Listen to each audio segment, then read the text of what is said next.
Hello, everyone, and welcome back to What's Your Mess?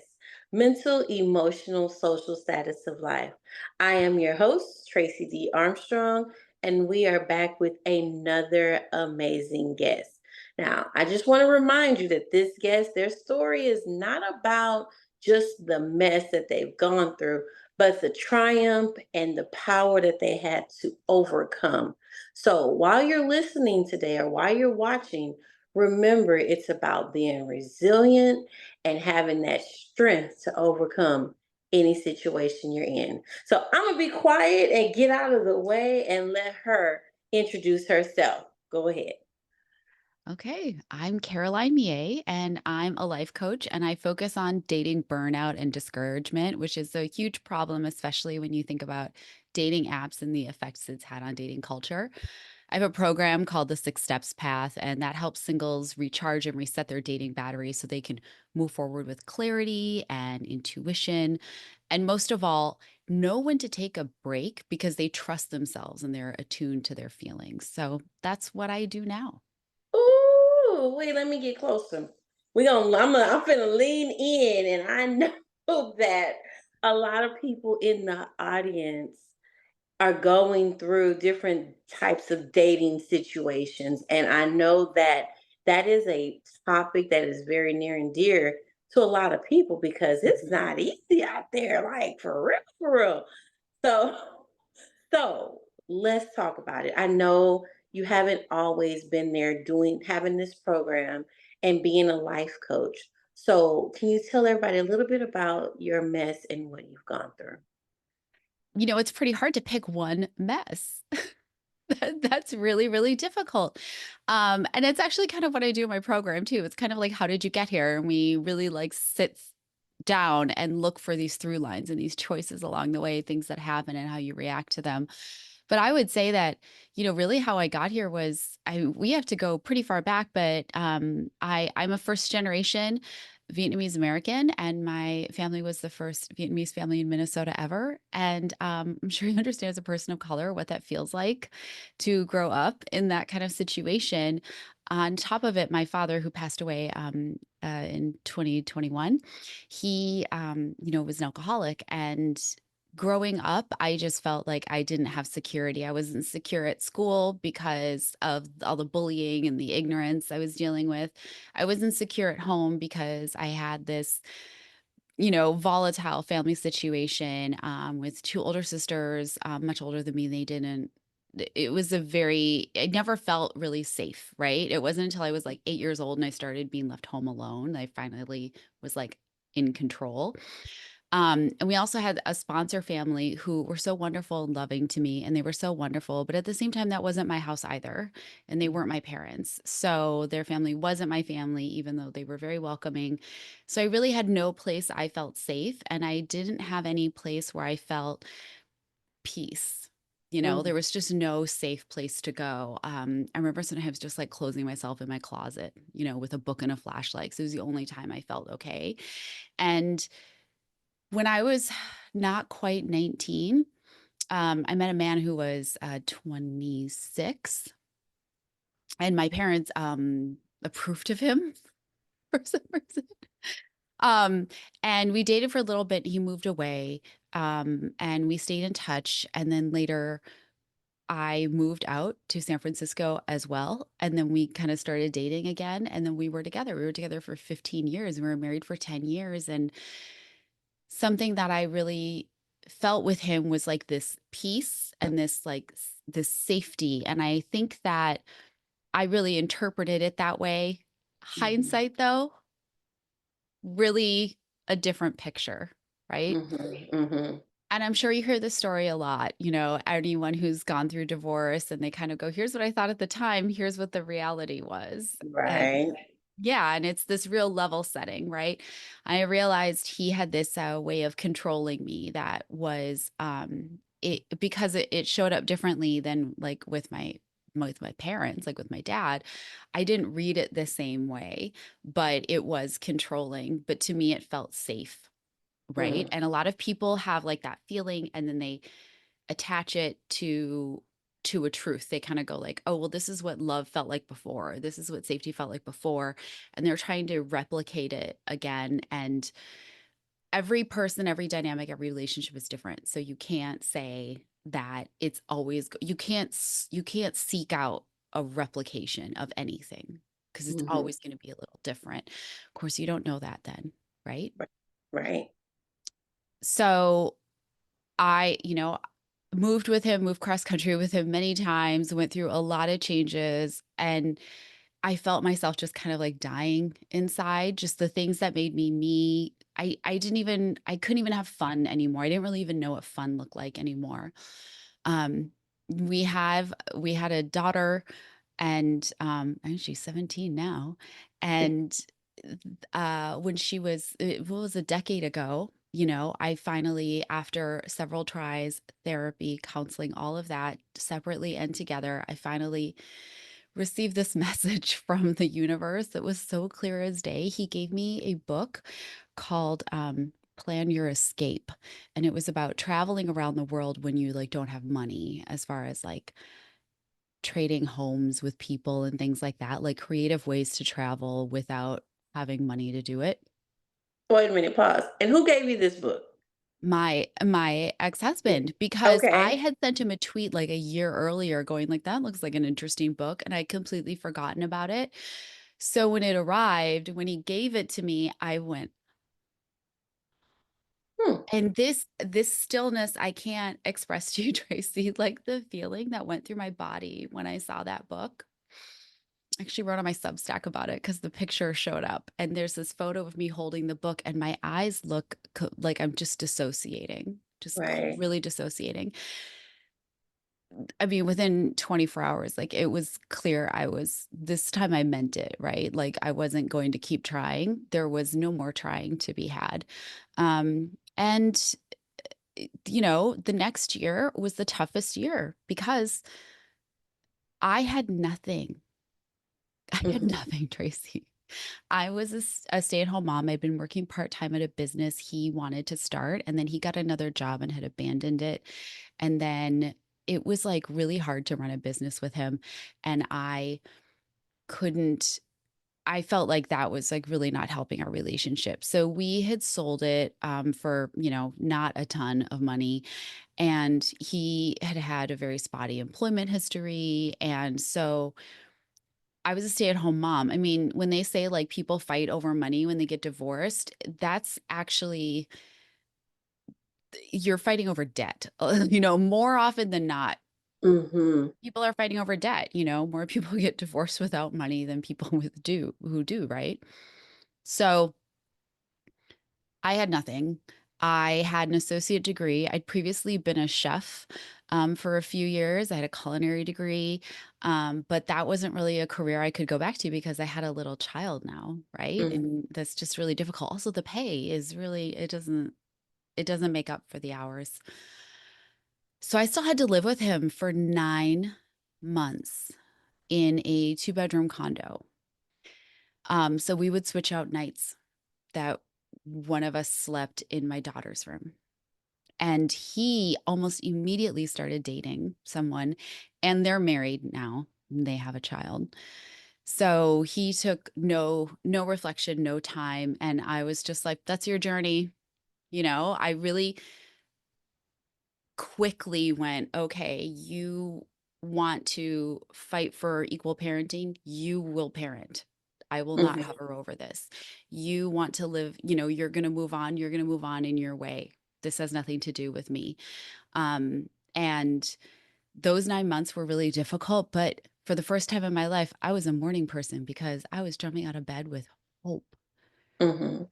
the Mhm. mere potential that there could be joy in a Mhm. day was enough to get me out of bed. I am not a morning person, but I was hopping up every morning, ready to face the day and figure out what I was going to do. And so the best thing I could do was get sales jobs because they were easy to get Mhm. and I could leverage skills I had at hand. But none of them were very good, and most of them were all commission. And as a Right. parent with a small child, like that's a very scary way to live, especially if you're just Mhm. starting out when you're onboarding and things like that. There were times I had 8 cents in my bank account. I sold so many things. I sold my KitchenAid mixer, I sold appliances, I sold like anything I had of value so I could pay rent. Um, but I was living in a one-bedroom apartment with my daughter, and while we had to endure, her friends coming over and saying like, "Where's the rest of the house?" and things like that, we're Mhm. living in a really expensive city. I live in Seattle. It's really expensive. Wow. Okay. And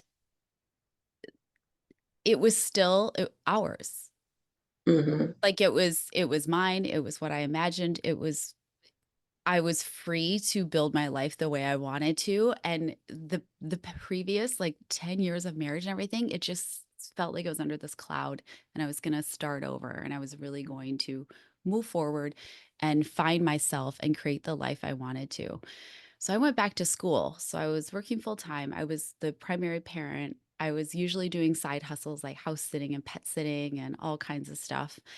Mhm. And and I was going back to school to finish my degree and get a bachelor's in marketing. And so I was doing all of that. At the same time, I was also making time to date because I really viewed it as self-care. It was this opportunity to kind of have fun. And if I didn't feel like it was going to be fun, I just didn't do it. But it was fun. I like meeting new people, and I was very intentionally building a new community because my ex-husband had alienated me from my family and my friends. I really had no one to call. I had no one to lean on. I had my childhood friend Sarah living back in Minnesota. Shout out to Sarah, really helping me through that. But that's it. I didn't have anyone around to like go grab a drink with and just have someone hug me, Right. during those tough times. So I just kept going forward, like just full speed.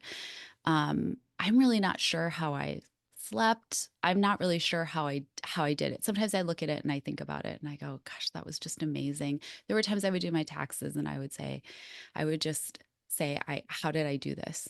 How did you How did make I it? get through the year? It didn't feel like it was only $20,000. Do you know what I mean? Like it didn't Right. I made it happen somehow, right? I was always raised to be very resourceful. But also I had the hyper independence that comes from being raised in trauma Mhm. and abuse. And so I it never occurred to me that I wouldn't solve this. Mm. And as long as I kept my priority, my daughter and our security, I was going to find a way. Right. So I finally got what I was one of my dream jobs. Being a chef was a dream job, did it. Second one was being a matchmaker. And I got a job with a company being a matchmaker, and that is the sales job. It's a very difficult sales job. People think it's fun and romantic. It's very, very difficult. It is a lot of hours, easily well over 60 hours, but it had a base plus commission, which was like finally I had some security. Mhm. Mhm. And And before we talk about yeah, that, I want to go back because like you unpacked a lot right there. Like you said, there's so many I got a different lot of messes. messy chapters, right? I just want to go back really quickly because it sounds like because the matchmaking part was one of your dream jobs. Before we get to your dream job, I want to just go back and talk about your mental state. You kind of Mhm. touched on it a little bit right now. You touched on it. I want to go back because when you were in the marriage and like you said you came through trauma before, you've come through abuse, as a child, and so you just said you just knew you were going to be able to make it through. What was your mindset? What was your mentality when you were in the marriage and you could tell that it wasn't working out? I think that when when I was in that situation, and I really want to speak in the first person. Sometimes I think it's easy to separate and speak in the second person to kind of like take the feelings off of you. But I really want to say, I know I'm not the only person who maybe looks at things this way, but there's this concept that I think that we were leaning on, which was like if we get the finances together, if we have this house, if we do this remodel, these kinds of, things that will then make us happy and we'll be okay. And I also had this thing around like his drinking, and I thought like, well, if we could solve that, or is the solution I stop caring? Is what is my solution here? Um and then I thought, okay, I haven't made time for my own hobbies and interests in so long. Let me try to find my own joy again and like Mhm. make space for that. And I felt like I had to ask for permission to do that. I had to ask for space. He always had space for his hobbies. We always prioritized that. I didn't have that. I felt like I had to ask for that and try to find a solution myself for that. Um, but over time, I feel like that voice inside of me, that light that people used to respond to and comment on, it had just snuffed out. It had just gone away over time. And so now my dreams became just incredibly achievable. They were just these small things. And I thought, okay, if I can do this, if I can get this, if this can happen, then that'll be better. Um, and I knew I really wanted to have a child. And I thought, okay, that's fine. I'm going to dedicate myself to, I'm going to be a mother. I'm going to be a homeschooling mother. I'm going to volunteer at the school. Like I'm going to mom 100%. I'm going to mom so hard. And that was what I really focused on. And trying to make sure that I had a child growing up with a father who was, going to be a good father. Like that was really what I focused on. Um, because I didn't know how to solve that feeling Right. inside myself, that dissatisfaction, and like, is this really it? Is this what it's supposed to feel like? And everyone says it goes really fast when you have children, and that's like completely true. And I accepted that that was true because I knew how fast time goes. Like I really felt it keenly, and I thought, is this who I'm going to empty nest with? Mm. Right? Like, Uh, mm. is this how it's gonna go? It's so easy to just focus on the kids and focus on the day to day. That goes really fast, depending on how many kids. I mean, let's say 20 years, if you have a couple kids, then what? If Mhm. you have someone you ran out of things to talk to with, what are you gonna do? Right. And I really don't want to end up that way. The other thing that happened was I really felt like I was turning into my mother, and Mm. she was not happy. And Mhm. I didn't want my daughter to see me the way, because I was the youngest by, several years, and my parents were tired of parenting. And I watched my mom just kind of fade away, just sort of isolate. And, she would like grab dinner and then like take it to her room. Mm. We wouldn't even spend time together, and they didn't really care where I was, be gone all night, and they didn't care. And I didn't want my daughter to see. I knew that because I had a daughter, I was the most important person for her to look to for guidance. And I took that really personally. And I just realized like she's going to see someone who doesn't want to get out of bed sometimes, Mhm. because I felt so slowly beaten down. And yeah, that was probably my main driver, was I cannot let my daughter have a mother as this being the example that she Right. looks to. That's not my story. And then the other thing is just that, like, realizing who I was again. Just going Mhm. like, who was that girl? When I was 8 years old, I knew exactly who I was. Mm. When I was 15 years old, I knew exactly who I was. And I made some big decisions for my life. A lot of them I stuck to. And who I wanted to honor, 8-year-old me and Mm. 15-year-old me. Say, okay, if they saw me right now, what would they think? Oh. It's a good way to look at it. That's a really good way, especially if, like you say, you knew who you were back then, and then you felt like you started fading away the more you were in that relationship, that situation. And you already said like emotionally, sometimes you just felt like, ugh, Like, but you were like, you didn't want your daughter to see, and that's the thing. I have a daughter too, and those daughters will make you get up out of the bed because you don't want them to see you going through, and especially if you saw that happening with your mom. And Mhm. then you also was mentioning socially, like you said you were with him, and so you were separated from your friends. You were states away, right? And then you didn't really have any other friends close to you or near to you. So how did it impact you socially? Yeah, well, we moved several times because of generally like work volatility, right? For Mm, him getting a job. If they were willing to move him, we would move. So we moved to San Francisco, Chicago, back to California, and then up to Seattle. And so each time you kind of have to like make new friends. And in each city, I still have like a couple, right?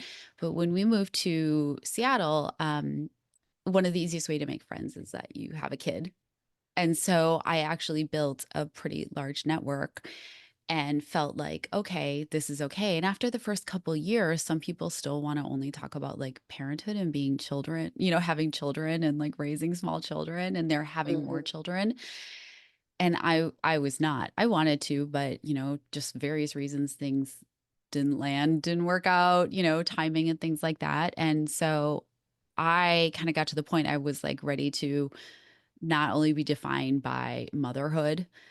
right. And so, I still had friends, but my ex-husband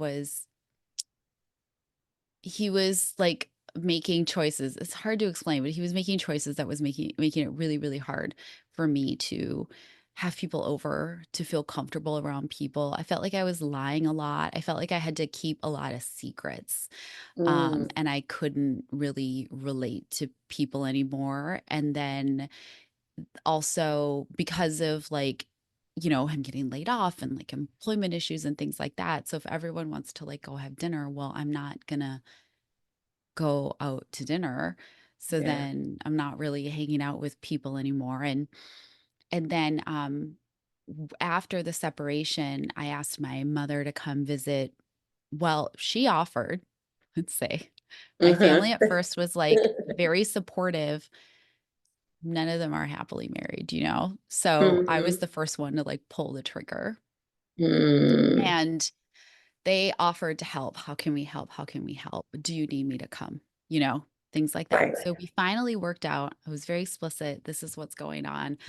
And when you get here, then I can get a full-time job until she starts school. I just need time, for like 6 weeks for someone to watch her before she starts school. I'll get a job nearby.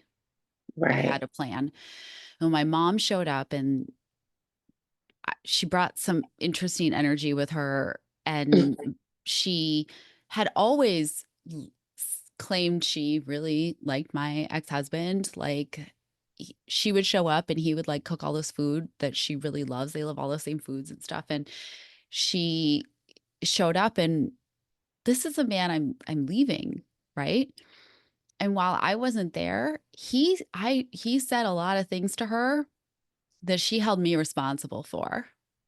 mm, So she was mad at me for stuff I didn't say, didn't know was said, and was said by someone I was leaving. So our relationship disintegrated really fast. It's still not repaired. mhm, Like, mhm, because I really felt like I hardly ever ask for help. And this right, is the hardest thing I've ever done. And you're my mother. mhm, Like, and as a mother, I'm a lot less forgiving of that kind of stuff now mhm, because I know what I would do for my child. And I would put aside anything for my child. I'm sure you mhm. understand that. Yes, ma'am. I'm listening. I'm like, Mhm. yes. And I completely understand what you're saying. And so, and when it was, I love the wording that you used. She brought some interesting energy. That's good wording for that. And so from that, it's you and your daughter, one bedroom apartment, but you're feeling more at peace and in control than you've ever felt, pretty much, right? Yes. And now you have, I'm going back now, fast forwarding. Now you Mhm. have the job as a matchmaker, working crazy hours, a lot of hours still. Mhm. So let's talk about that. Like now you're doing this. It sounds like you're coming out of your mess. Is that pretty much the turning point? Was there something that happened that got you out of all of that? Or is that it? Not that it, but that's the point. So I would say that there was another mess before that. So towards the time when I was finalizing my divorce, I got into a very intense relationship with someone for about, it was not quite 2 years. And boy, did I learn a lot of lessons there. When we ended, that was, I felt like someone died because I was mourning the loss of the image of of the family that I used to have, right? As much as it wasn't real, but like, as much as it like wasn't great, there was that plus the promise of this other relationship that was now gone. And Right. he did it in a very traumatic way. It was unnecessarily bad, right? So there's when break up with someone, you're mourning so many things at once, right? There's like Mhm. the loss of the relationship, there's the choices you made, Mhm. right? And you're kind Yeah. of beating yourself up for it, and you're Yeah. mourning, you're dealing with that. That's grief around that too.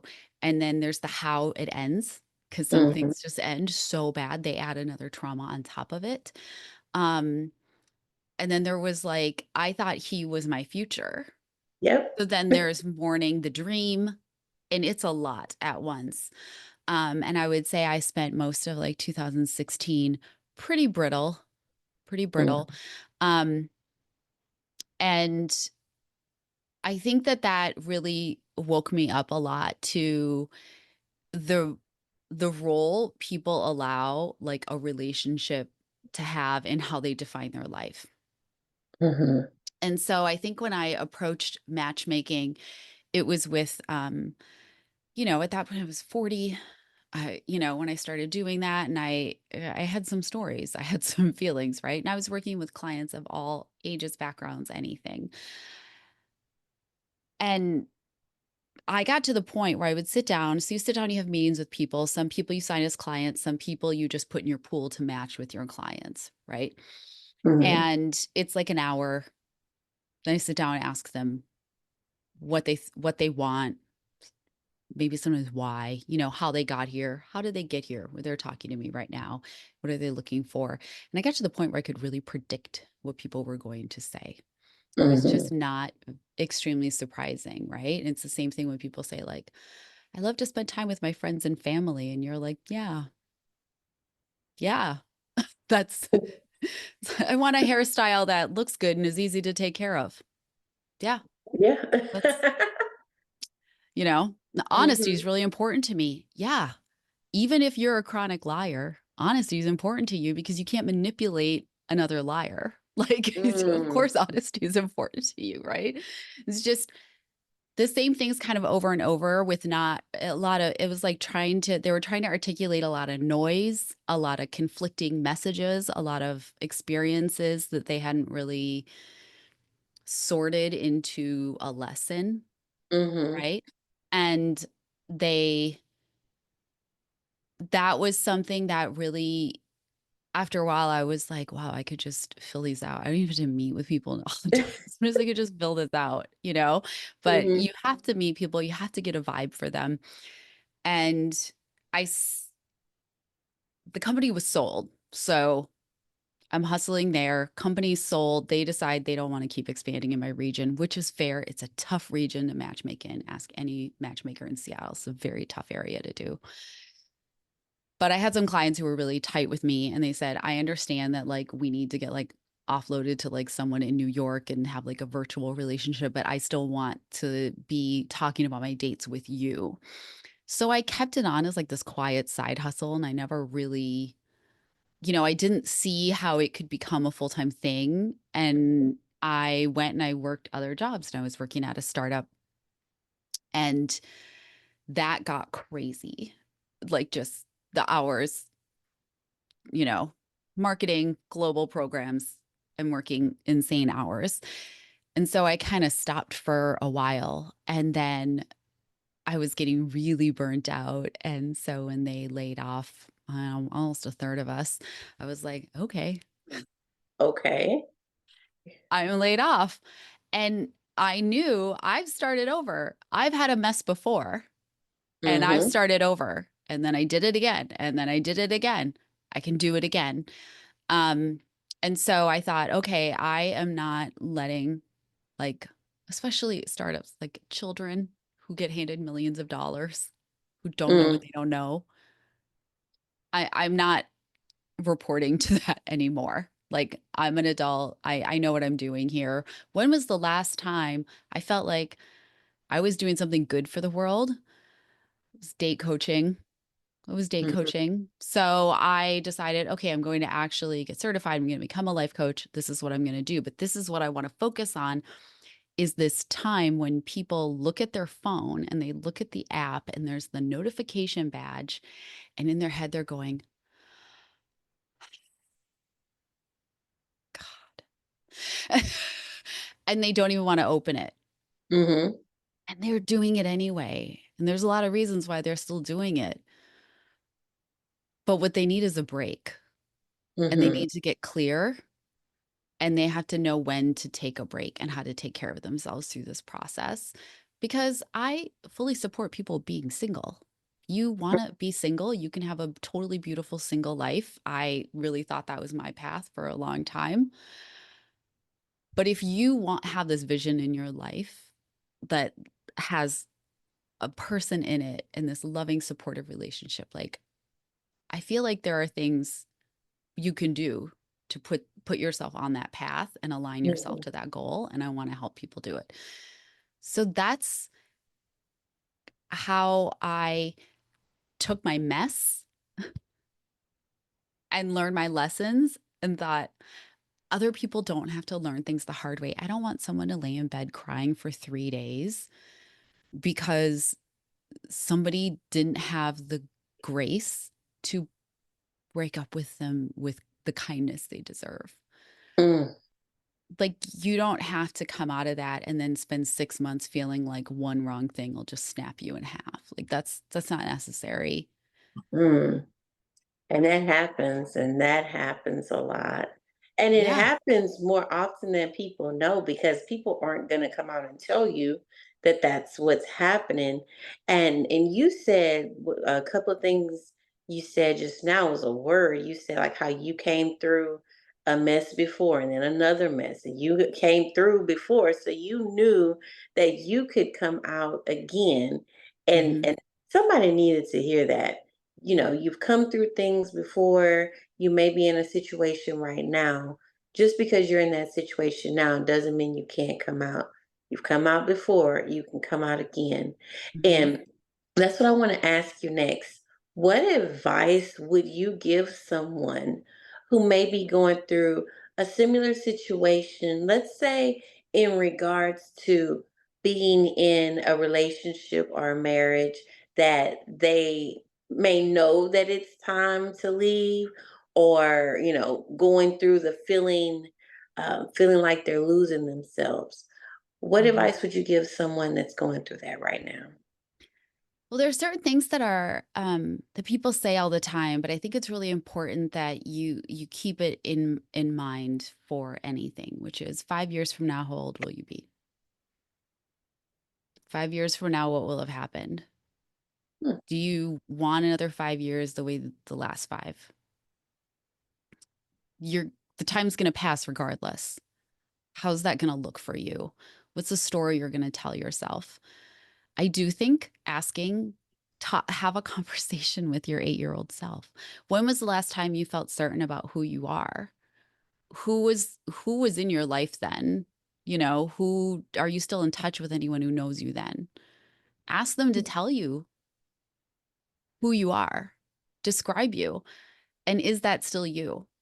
And is that someone you want to be? Mm, And there, you need to, it's hard. It's not easy.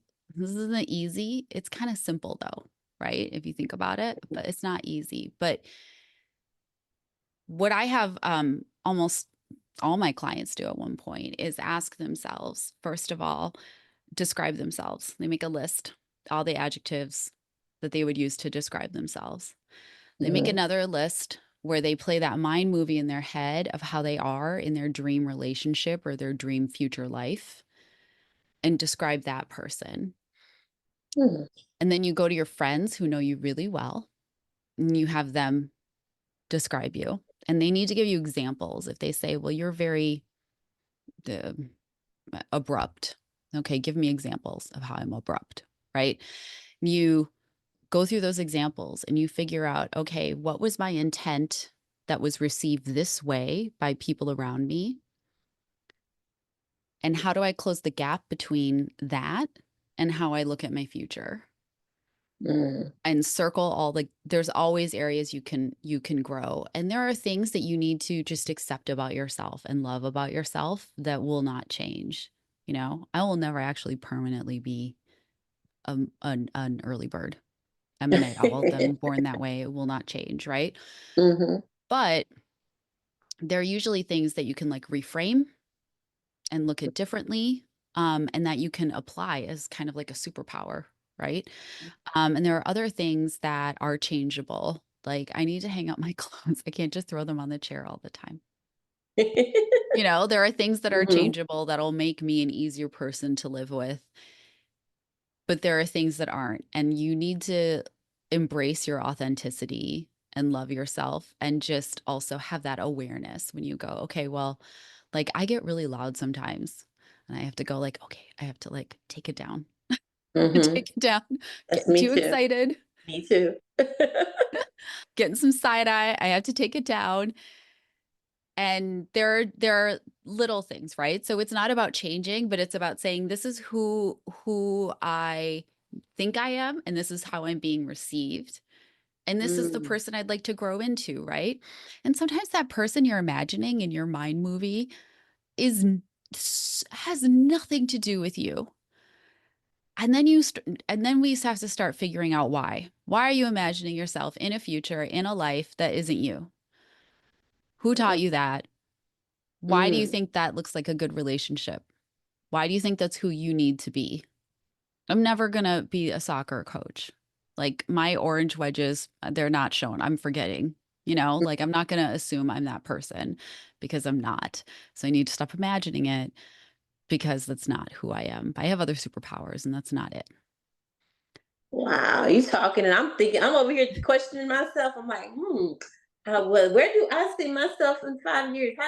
I'm literally like, okay, how can I connect with you? And that's what I'm going to ask you because I know as I'm listening, I'm over here thinking, those are some great questions. I need to ask myself some of those questions.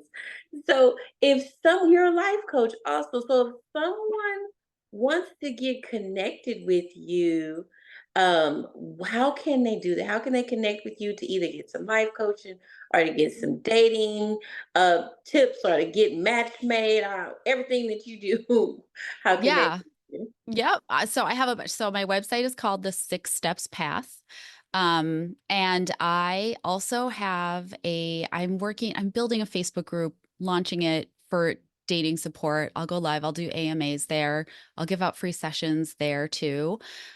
So you can find me on Facebook and it's called Dating Burnout Support. But if you come to the 6 Steps Path, I'll get you there.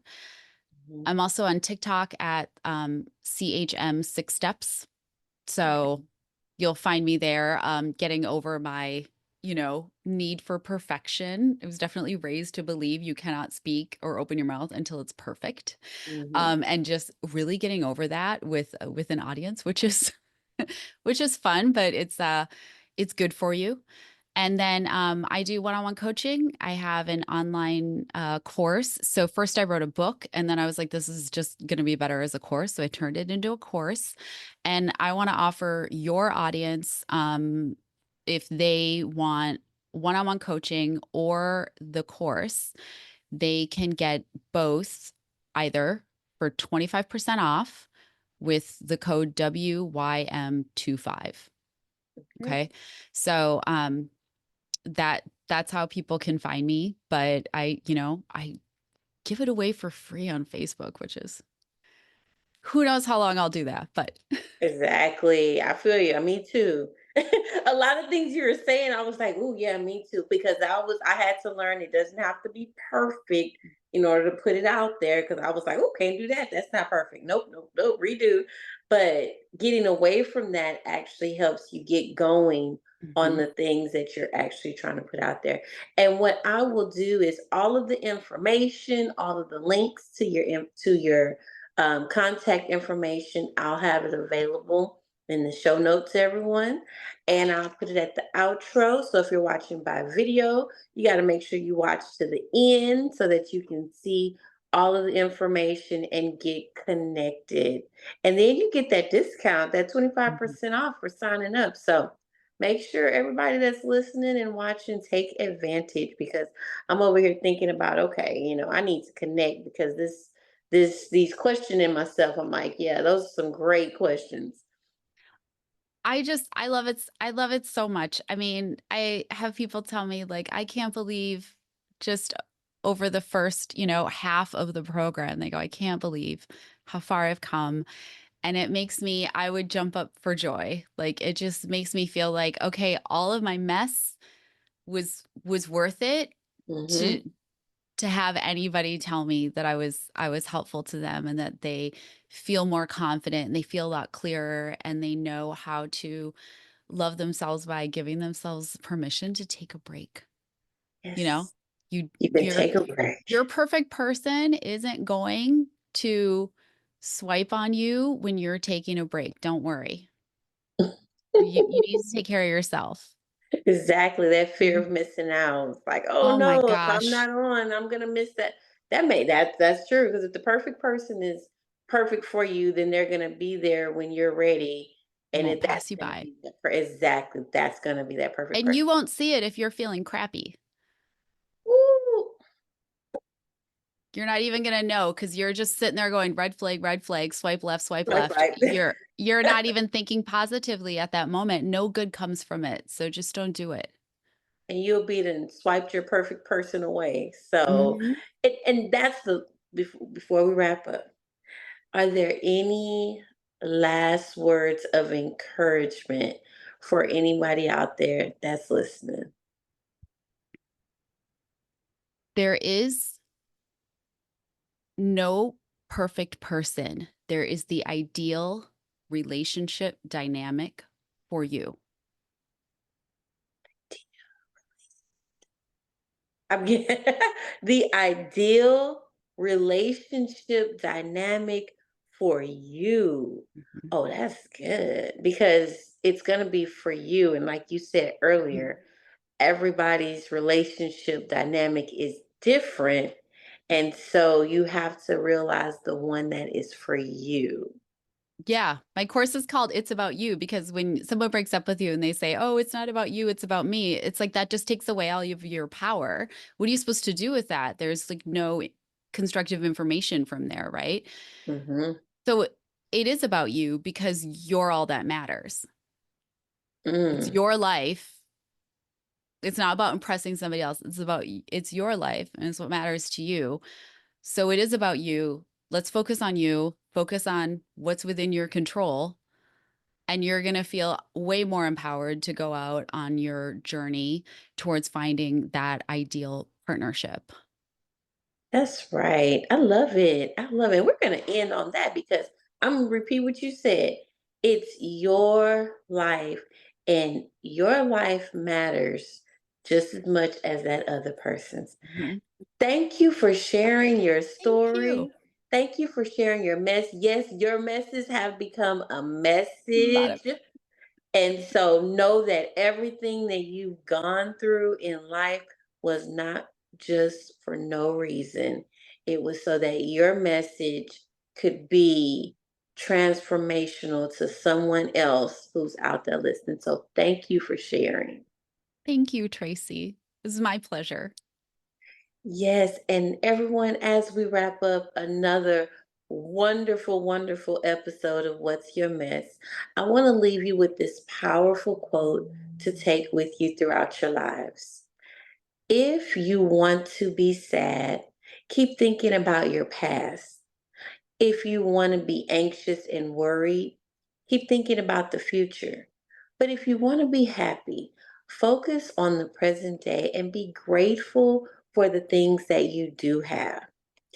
This is Tracey D. Armstrong. Remember, if there was anything said or done that motivated you, inspired you, leave a comment, like, share, subscribe, and let us know that this message has impacted your life. Again, Tracey D. Armstrong, what's your mess? Have a good one, y'all.